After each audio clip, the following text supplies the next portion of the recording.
और है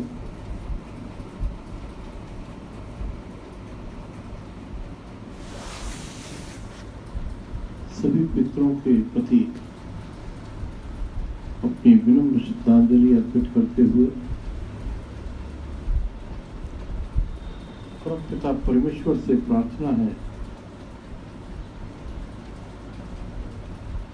कि वे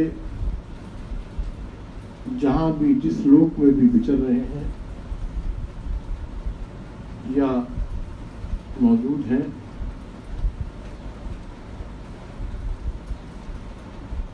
उनकी आत्मा को वहीं पर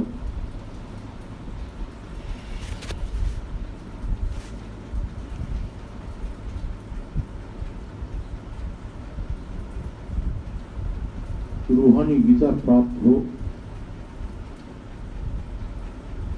ठीक है, कर्म कांड में सांकेतिक तौर पर हम ब्राह्मण देवता के माध्यम से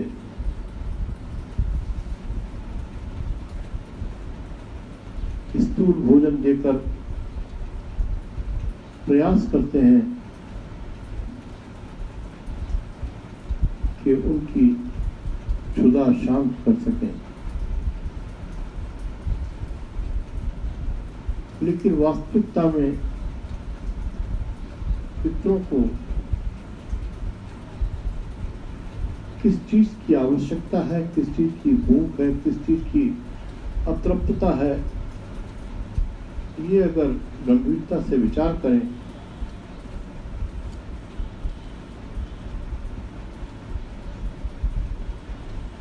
उनका भौतिक शरीर, भौतिक इंद्रियां तो होती नहीं,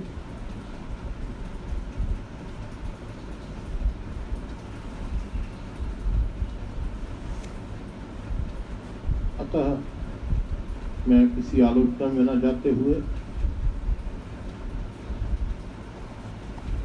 हर चीज को उचित कहते हुए अपना विचार ये रखूंगा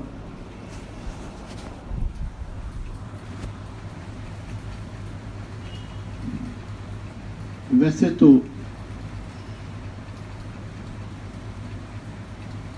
अपने सगे संबंधी विशेषकर जो नजदीकी हैं और इस शरीर में नहीं है, उनकी शांति के लिए निरंतर ही प्रार्थना करते रहना चाहिए कि उनको अपने संस्कारों से मुक्ति हो और सद्गति प्राप्त हो।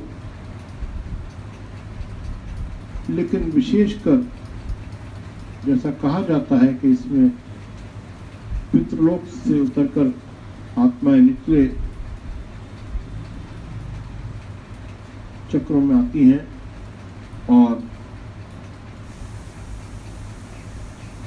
अपनी गिजा की प्राप्ति के प्रति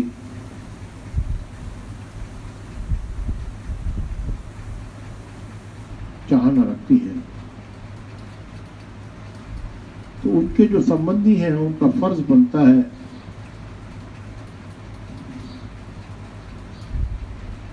कि वो इस दौरान अधिकाधिक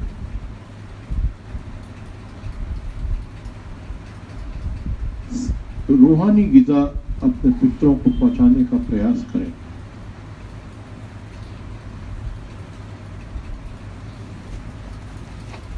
उसके कई तरीके हैं। हमारे पूज्य लाला जी साहब ने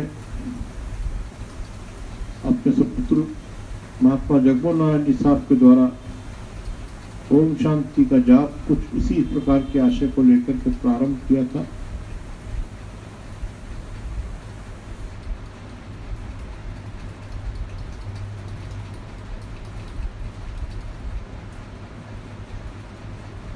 उनको हाजिर नाजिर जानते हुए, पितरों को हाजिर नाजिर जानते हुए, विशेषकर जब उनकी तिथि है उस दिन, वैसे तो पूरे पितृपक्ष में ही करना चाहिए, उसका लाभ सभी पितरों को पहुंचता है, लेकिन पितृ विशेष के लिए अगर आप कुछ करना चाहते हैं तो जिस दिन उनकी तिथि है उस दिन सुबह से ही भीतर का स्नान करके पवित्र विचारों के साथ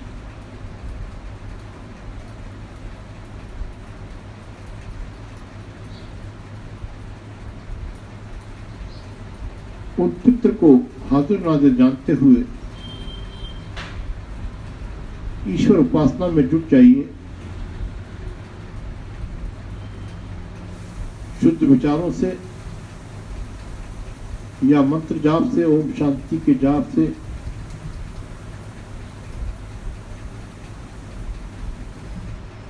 तैयार किया गई रूहानी ग़िज़ा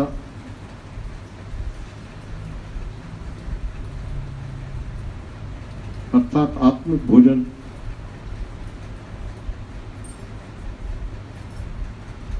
उन तक पहुंचाने का प्रयास करें, उनको समर्पित करें, बड़ी शिद्दत के साथ, श्रद्धा भाव के साथ उनको समर्पित करें और परमपिता परमेश्वर के चरणों में प्रार्थना करें कि जो विशेष तौर पर जितनी ये पूजा अर्चना हमने की है, जो हमसे बन पड़ी है, इसका लाभ हम अपने जिस किसी संबंधी का दिन मना रहे हैं उसको प्राप्त हो और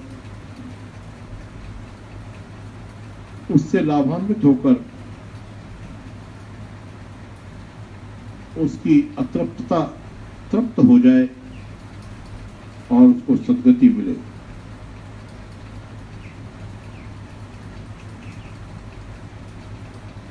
ये कई प्रकार से हो सकता है। ओम शांति का जाप करें, जो हमारे यहाँ कृपा ग्रहण करने का तरीका है। कृपा ग्रहण करके विचारों से उन तक पहुंचाने का प्रयास करें। किसी पवित्र ग्रंथ जैसे रामायण जी या कोई वैराग वाले भजन पढ़े इत्यादि का पाठ करके उससे जो भी आत्मिक रस में निकले प्राप्त हो उनको उस संबंधी को समर्पित करते चले जाएं।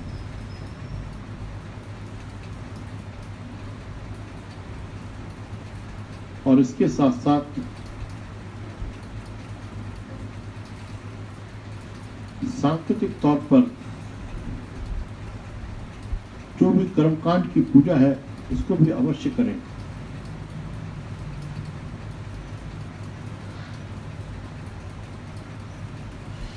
मैं ये नहीं कहता उचित या अनुचित है, पर बचपन से ही सेवक ने कभी पूज्य गुरुदेव की बातों पे कोई तर्क नहीं लगाया, कभी मन में आता ही नहीं था। सिर्फ ये बात अगर हमारे गुरुदेव ने कही है तो वो सर्वोपरि नजर आती थी और इसी के अनुकूल, क्योंकि हमारे पूज्य गुरुदेव, हमारे पूज्य दादा गुरुदेव कर्मकांड के तरीके से अपने बुजुर्गों का, अपने गुरुजनों का श्राद्ध किया करते थे।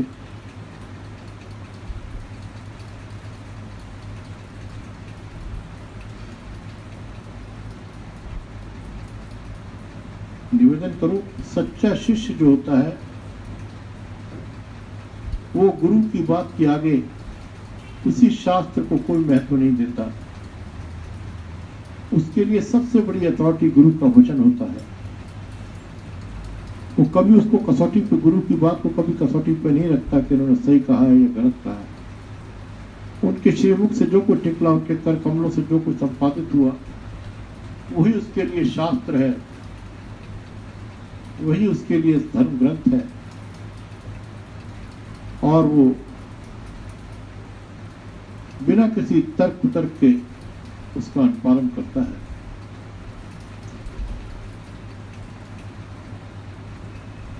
तो बिना इस किसी झगड़े में पड़े हुए कि सही क्या है गलत क्या है, अपने पूज्य गुरुदेव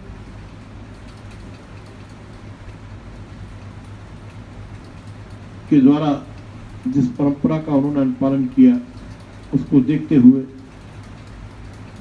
सेवक भी उसी श्रद्धा के साथ, उसी भावना के साथ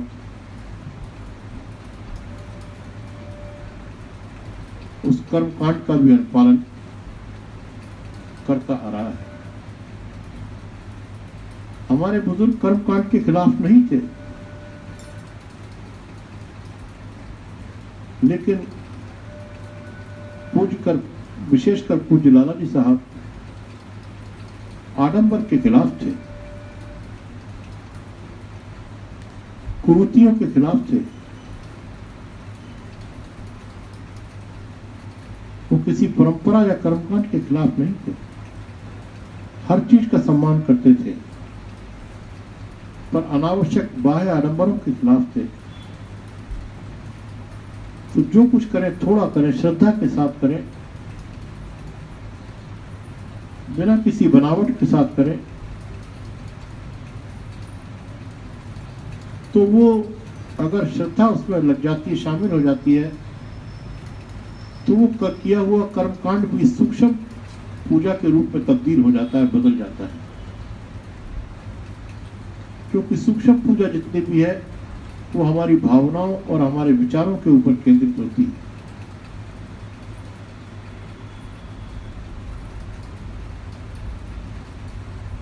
और इसी कारण वो कर्म कांड से ज्यादा प्रभावशाली होती है।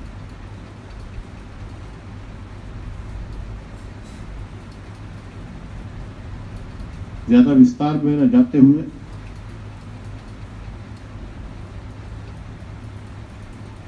हम लोग भंडारे मनाते हैं अपने बुजुर्गों के। उन दिनों भी हमारी मान्यता ये है और इसका महसूस भी करते हैं कि बुजुर्गों की आत्माएं सचखंड से उतर के नीचे आती हैं और हमारे ऊपर कृपा करती हैं।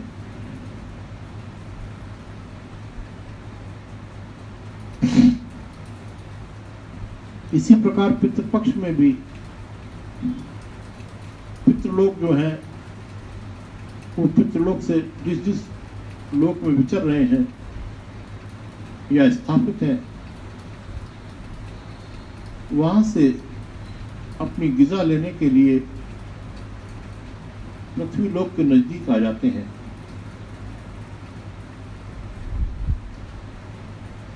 अगर आप श्रद्धा के साथ सभी करते हैं, मैं ये नहीं कहता कि मैं ही करता हूं, जो लोग श्रद्धा के साथ करते हैं, मेरा ऐसा विश्वास है कि उनका यह अनुभव होना चाहिए कि जिस वक्त हम तर्पण करते हैं या प्रसादी अर्पित करते हैं, उस वक्त जितनी हमारी भावना गहरी होती है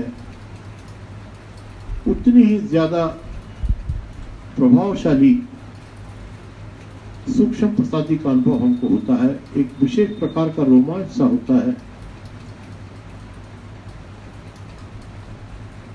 जो इस बात को बताता है कि हमारी सेवा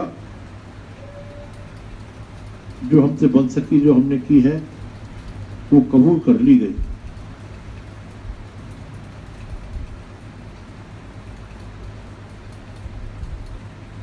कल आखिरी श्राद्ध है, इसके बाद नवरात्रे प्रारंभ हो जाएंगे, घट बिठाए जाएंगे, देवी की घर घर में स्थापना की जाएगी और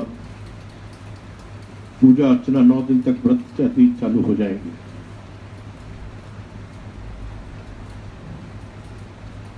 दरअसल परमात्मा ने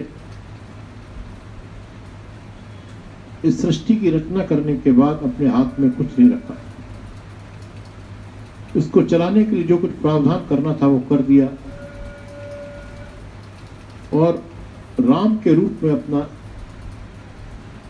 परम तत्व सबके अंदर रमा दिया, सबके अंदर उसका विस्तार कर दिया और उसके संचालन के लिए कुछ कानून बनाए जो कुदरत के हाथ में दिए, प्रकृति के हाथ में दिए। दरअसल प्रकृति ही परमात्मा की परम शक्ति है। मां का सबसे बड़ा रूप प्रकृति है।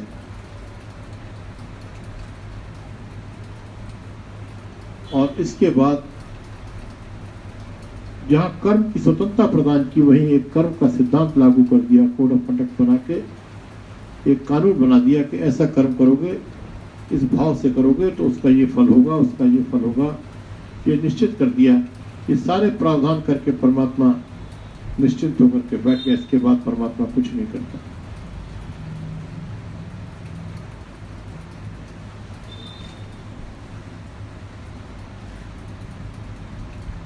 तो मातृ शक्ति जो सबसे बड़ी शक्ति है वो प्रकृति माता,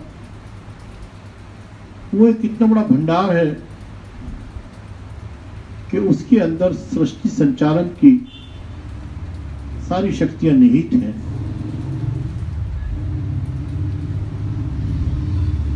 उससे फिर भिन्न भिन्न प्रकार की उसकी संतानें देवी रूप में प्रकट हुई, जिनको विभाग के अनुरूप उनके अलग अलग नाम रखे गए। उसमें शुरू में सबसे पहला जो प्रादुर्भाव हुआ वो हमारे पालन पोषण से संबंधित था।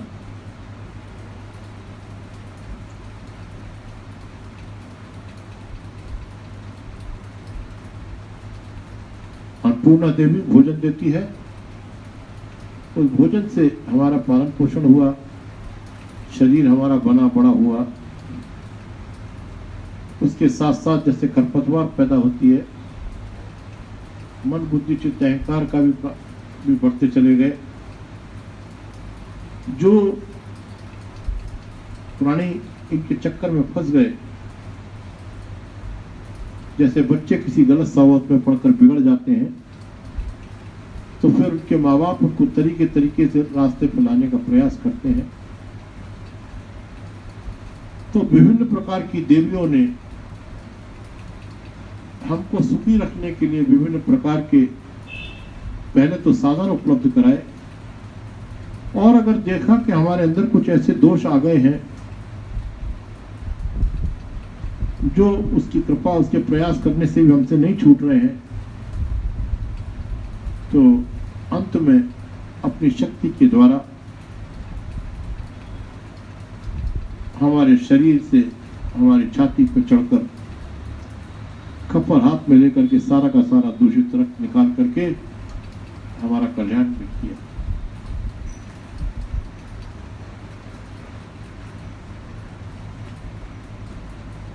ये 9 दिन बड़े पवित्र दिन होते हैं। इन दिनों में थोड़ी सी पूजा अर्चना से ही बहुत कुछ प्राप्ति हो जाती है,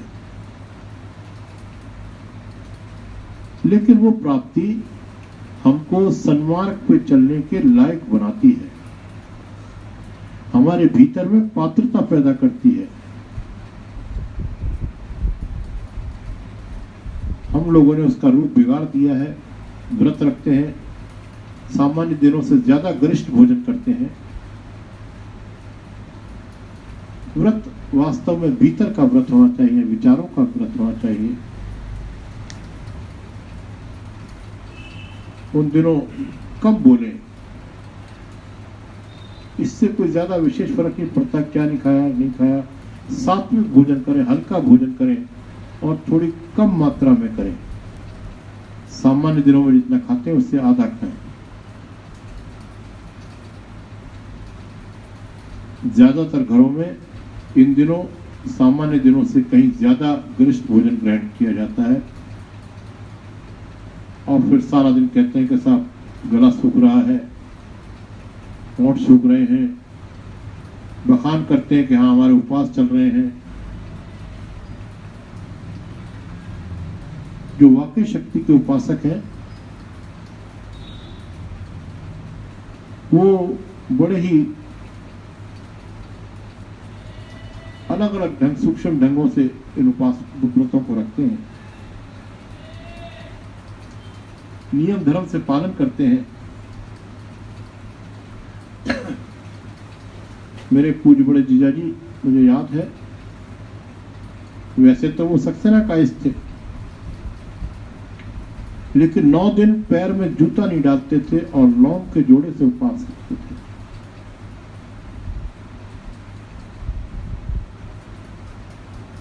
जो लोग इस प्रकार के व्रत करते हैं या विशेष प्रकार की पूजा अर्चना, सूक्ष्म पूजा करते हैं,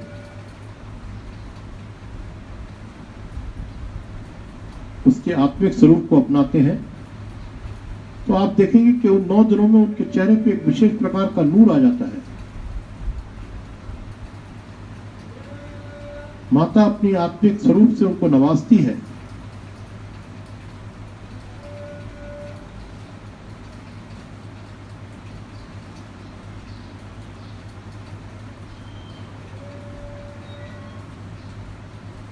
तो हमें उस भाव को पकड़ना है।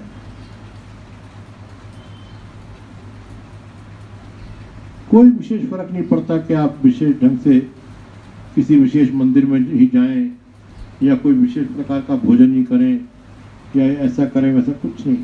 भाव आपके पवित्र और सूक्ष्म होना चाहिए, आत्मिक होना चाहिए।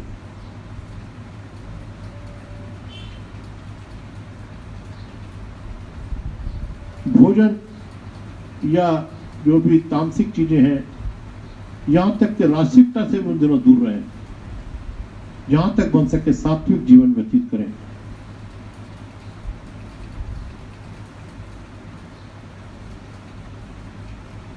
निरंतर ईश्वर की याद में लीन रहें, कम बोलें ही नहीं, जरूरत पड़े तो बात करें, बात ही नहीं करें, और वो भीतर की शांति होना चाहिए। जितना ये विचार शून्य अवस्था में आप रहेंगे, उतने आपके व्रत ज्यादा फलदायी होंगे। और व्रत का जो अर्थ है, कोई भी अपने भीतर में टटोलने के बाद जो सबसे छोटी कमजोरी अपनी नजर आती, त्रुटि नजर आती है, उसको दूर करने का व्रत लें। कि इन दिनों मैं पूजा अर्चना के साथ मां से शक्ति मांगकर दृढ़ निश्चय के साथ ये प्रयास करूंगा कि मेरा ये अवगुण मुझसे छूट जाए। ऐसा करने से धीरे धीरे कुछ वर्षों में हम ईश्वर कृपा प्राप्त करने, ग्रहण करने के सुपात्र हो जाएंगे। माता के लाडले हो जाएंगे, और माता के लाडले होने से जब माँ किसी बच्चे को अपने गोद में उठा लेती है तो अपने वात्सल्य से उसको निहाल कर देती है।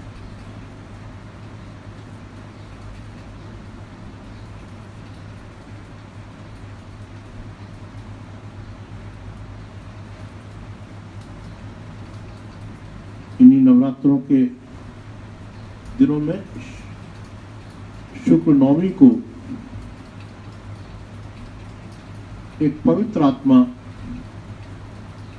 इस धरती पे हमारे कल्याण के लिए अवतरित हुई,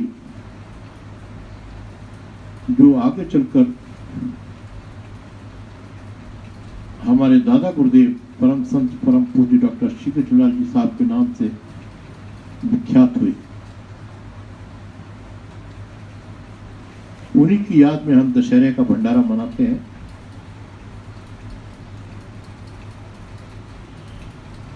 हमारी मजबूरियों पे तरस खाके उन्होंने अवतार दिया और हमारी सहायता करके, जिस प्रकार भगवान राम ने रावण रूपी बुराइयों का अंत करके अच्छाइयों का विस्तार किया और उस बुराई को नष्ट नहीं किया, उसका भी कल्याण कर दिया।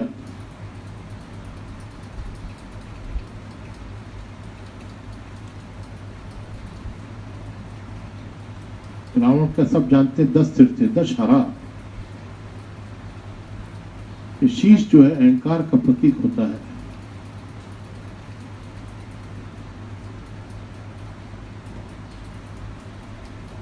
तो इसी उद्देश्य से हमारे पूज्य दादा गुरुदेव भी इन पवित्र दिनों में अवतरित हुए हमारा कल्याण करने के लिए, और आज भी वो सूक्ष्म रूप में हम सबकी देखभाल कर रहे हैं।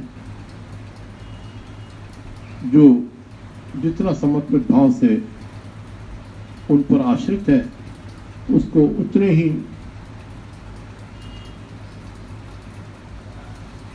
गहराई के साथ उनका सहारा मिल रहा है और लाभ उठा रहे हैं।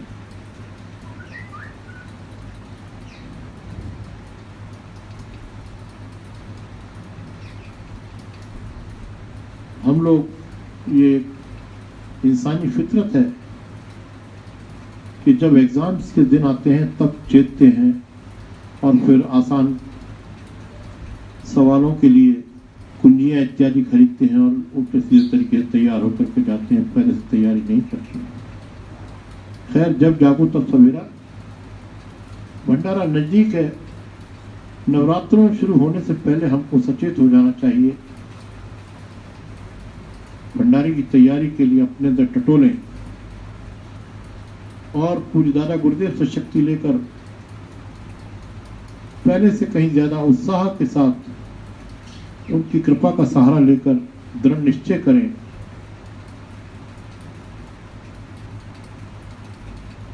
और अपनी कमजोरियों को दूर करने में जुट जाएं।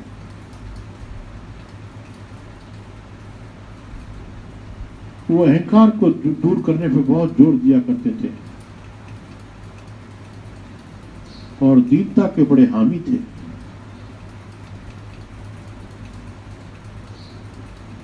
वैसे हमारे पूज्य गुरुदेव का भी यही कहना था। उनका दृढ़ विश्वास था कि अहंकार से प्रभु नहीं मिलते, चाहे कोई भी साधन करिए, दीनता को तो अपनाना ही होगा।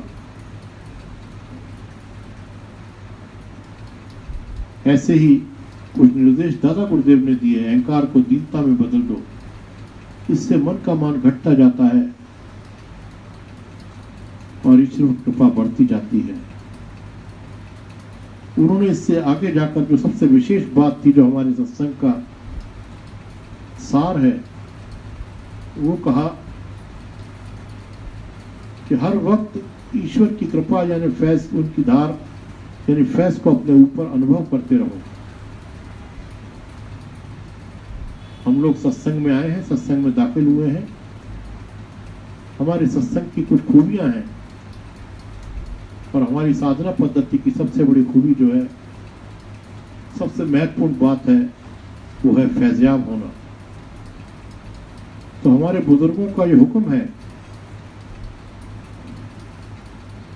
कि गुरु की कृपा की धार यानी फैज से हर वक्त अपने ऊपर अनुभव करते रहो। और उसको उन्होंने यहाँ तक कहा है कि यही सत्संग है, यानी यही ईश्वर का संग है।